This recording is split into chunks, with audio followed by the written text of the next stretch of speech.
ఈ ఒక్క వెబ్సైట్ ఆయన వెబ్సైట్ ఒకటి బ్లాక్ చేస్తే ఆయన మళ్ళీ ఇంకోటి మిర్రర్ చేస్తూ దాదాపు 65 మిర్రర్ వెబ్సైట్స్ని ఆయన రన్ చేసేవాడు. ఆయన ఒక మొత్తం ఆయనని ఇన్వెస్టిగేట్ చేసిన తర్వాత ఆయన దగ్గర ఉన్న హార్డ్ డిస్క్ అంతా రికవర్ చేసిన తర్వాత దాదాపు 21,000 సినిమాస్ ఆయన హార్డ్ డిస్క్లో పెట్టడం జరిగింది. మొత్తము పాత ఫిలిమ్స్ అయిన గాడ్ ఫాదర్ మీ అందరు కూడా తెలుసు, చారిత్రాత్మక ఐతిహాసిక ఫిలిం అయిన గాడ్ ఫాదర్ అంటే 1972లో ప్రొడ్యూస్ అయిన ఆ మూవీ నుంచి మొన్న వచ్చిన ఓజీ మూవీ దాకా కూడా ఆయన దగ్గర ఈ ఒక్క హార్డ్ డిస్క్లో ఉండడము మనము చూశాను. మొత్తము బాలీవుడ్ టాలీవుడ్ అందరు కూడా ఈయన చాలా మూవీస్ ఆయన దగ్గర ఉండి చాలా నష్టం జరుగుతుంది.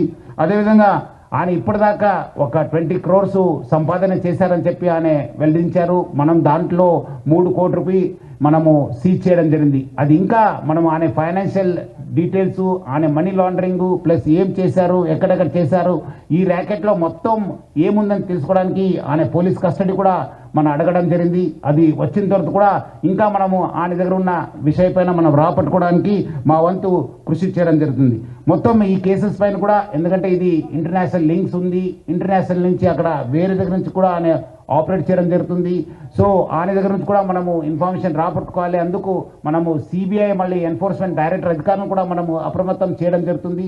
అక్కడ కూడా మనం సేకరించిన ఇన్ఫర్మేషన్ కూడా వాళ్ళకి ఇచ్చేసి వాళ్ళు కూడా ఈ మొత్తం ఈ ఒక్క లింక్స్ ఏమున్నామని తెలుసుకోవడానికి కూడా మా వంతు కృషి చేయడం జరుగుతుంది. మొత్తం ఆయన దగ్గర ఇప్పుడున్న డాటా దాదాపు 50 లక్షల మంది సబ్స్క్రైబర్స్ డాటా ఆయన దగ్గర ఉంది.